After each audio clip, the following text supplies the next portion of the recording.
Welcome to Gautam classes. इससे पहले हम लोग क्लासिफिकेशन ऑफ असेसमेंट का पार्ट 1 जिसके अंदर में purpose of assessment and scope of assessment discuss किए हैं।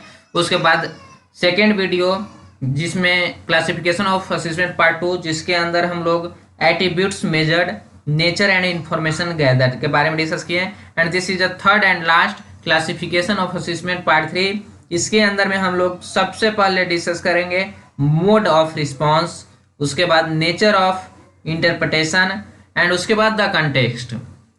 उसके बाद क्लासिफिकेशन ऑफ असेसमेंट एंड हो जाएगी। तो चलिए स्टार्ट करते हैं मोड ऑफ रिस्पॉन्स, जिसके अंदर में ओरल, रिटेन एंड परफॉर्मेंस ये तीनों आती है।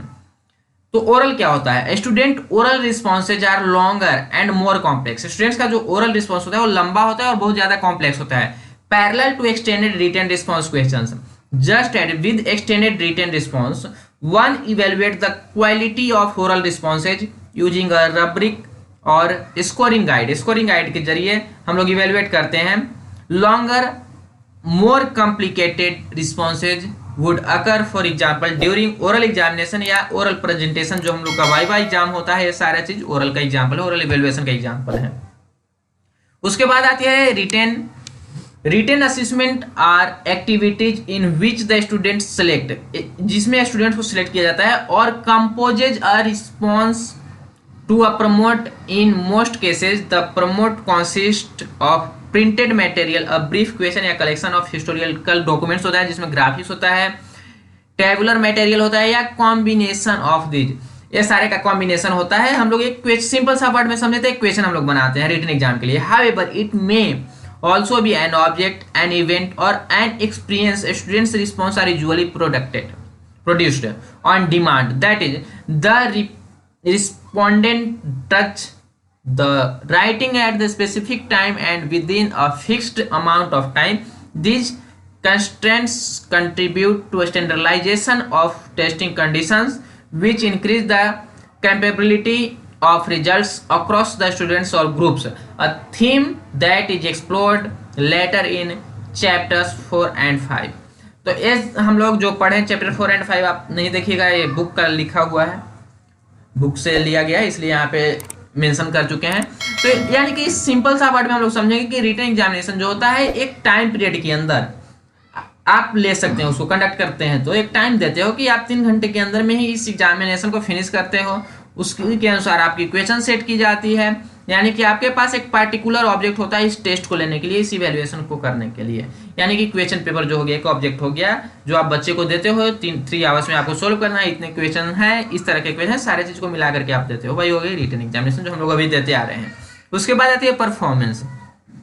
The accomplishment of a given task measured against preset known standard of accuracy, completeness, cost and speed in the contract performance is demanded to be the fulfillment of obligations in a manner that release the performer and all liability under the contract।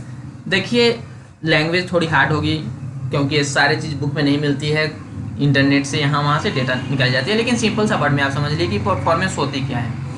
तो performance जो होती है यानी कि जैसे आप sports में गए, आपके साथ 10-20 लोग गए, या आप आर्मी का दौड़ देखे होंगे, पुलिस का दौड़ देखे होंगे, तो वहां पे क्या होती है? परफॉर्मेंस बेस्ड इवैल्यूएशन होती है। जो बच्चा जितना जल्दी जितना आगे पहुंचता है, सबसे पहले पहुंचता है, वही जीतता है। सिंपल सी बात है। अगर आप रेस करवा रहे हो तो फर्स्ट सेकंड थर्ड को आप देना चाहते हो तो फर्स्ट सेकंड थर्ड को दे सकते हो, या फर्स्ट सेकंड को देना चाहते हो प्राइज तो फर्स्ट सेकंड को सिर्फ दे सकते हो। तो यहाँ पे क्या हुआ कि ये स्टूडेंट्स का परफॉर्मेंस ठीक है, वो रिटन बहुत अच्छा है, ओरल भी अच्छा है, लेकिन परफॉर्मेंस नहीं कर पाता है, उस चीज को डिलीवर नहीं कर पाता है। या अपने ही बीएड के कोर्स में सोचिए कि परफॉर्मेंस पे आपका इंटर्नशिप जो स्कूल इंटर्नशिप होता है वो परफॉर्मेंस पे बेस्ड होता है। जितना अच्छा परफॉर्मेंस करोगे उतना अच्छा आप कोई मार्क्स देते हैं जब एक्सटर्नल आते हैं एग्जामिनेशन लेने। यानी कि आप रिटन में तो देख लिए, आपको सेमेस्टर 1 में देखें, सेमेस्टर 2 में देखें, तो रिटन में आपको देख लिए। उसके बाद ओरल में भी देख लेते हैं, वाइवा लेते हैं आ करके, तो ओरल भी देख लें। लेकिन परफॉर्मेंस जो होती है यानी कि मेजर्ड जो हाईली मेजर होती है, जो स्किल्स जहां से प्राप्त होती है वो होती है परफॉर्मेंस। तो परफॉर्मेंस जो होता है इवैल्यूएशन इज मोस्ट, सबसे अच्छी परफॉर्मेंस मीन्स इवैल्यूएशन ही होती है। उसके बाद नेचर ऑफ इंटरप्रिटेशन, जिसके अंदर में नॉर्म रेफरेंस आता है और क्राइटेरिया रेफरेंस आता है। तो दोनों के बारे में डील करेंगे। देखिए नॉर्म रेफरेंस क्या आता है। Norm reference assessment compare individuals scores to those of a norm reference group. Generally students of the same grade or age, they are designed to demonstrate difference between the among students to produce the dependable rank order, and are often used to classify students for ability grouping or to help identify them for placement in special programs. They are also used to provide information to report to the parents. यानी कि देखिए norm reference test क्या होता है, पूरे पढ़ने के बाद सिर्फ छोटी सी कंक्लूजन निकलती है कि नॉर्म रेफरेंस जो होती है, जैसे नेट का एग्जाम देते हैं आप या कोई और भी कॉम्पिटिटिव एग्जाम देते हैं जहाँ पे मेरिट लिस्ट बनती है। जब मेरिट लिस्ट तो मेरिट लिस्ट बनती है तो क्या होती है, जो सबसे ज़्यादा नंबर लाता है उसी का सिलेक्शन होता है, ना कि सीटेड जैसा दे दिया गया है कि 90 मार्क्स आएगा तब आप पास कर गए, ऐसा कुछ नहीं होता है। वहाँ पे जितना हाई रैंकिंग आता है उसी का सिलेक्शन होता है। तो हो गई norm reference test. Criterion referenced, criterion referenced assessment determine the specific knowledge and skills processed by a student. In other words, identify the kind of performances a students can do in a domain rather than the students standing in a norm group. Standards based assessment involves comparing students scores to clearly defined level of achievement or proficiency such as state or national standards.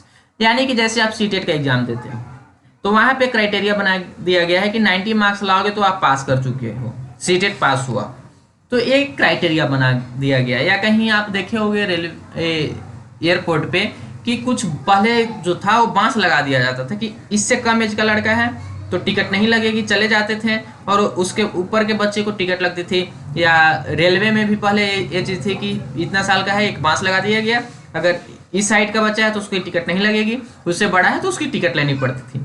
तो वही एक criteria लगा दिया जाता है। उसके बाद आती है द कंटेक्स्ट, इंटरनल और external, this is a last. तो इंटरनल क्या होता है कि internal assessment is set and marked by school. Internal assessment जो होता है वो सेट किया जाता है टीचर्स के द्वारा स्कूल में। Students gate mark and feedback regarding the assessment, और स्टूडेंट्स क्या पाते हैं, कुछ फीडबैक उसके बारे में, उसके मार्क्स के बारे में कि कैसा कर रहा है। यानी कि असेसमेंट किया जाता है बच्चे के लिए, बच्चे के फीडबैक देने के लिए। और एक्सटर्नल जो होती है, external assessment is set by the governing body and marked by the non biased personal. Some external assessment give much more limited feedback in their making. The students' performance are measured periodically in different contexts during the period of the course. Students performs in sleep test, weekly test, monthly test with behavior are being then into account besides assessment and project work. While calculating the internal mark, at the same time the performance of the students at the end of course has been measured, which is called external. In other way it is called formative and summative evaluation. यानी कि जो आप board का exam जिसको बोलते हैं कि board का एग्जाम बाहर देने जा रहे हो, तो क्या हो गई, एक गवर्न की जाती है नॉन बायोस से एकदम फ्री होकर के, तो वहाँ पे जो एग्जाम लिया जाता है वही एक्सटर्नल एग्जाम हो गई, जो मंथली भी लिया जाता है, सेमेस्टर में भी लिया जाता है, एनुअली भी लिया जाता है। उसको फॉर्मेटिव इवेल्युएशन भी बोल सकते हैं और समेटिव इवेल्युएशन भी बोल सकते हैं। That depend on the test की किस तरह का टेस्ट तैयार किया गया, किस तरह का टेस्ट बनाया गया है।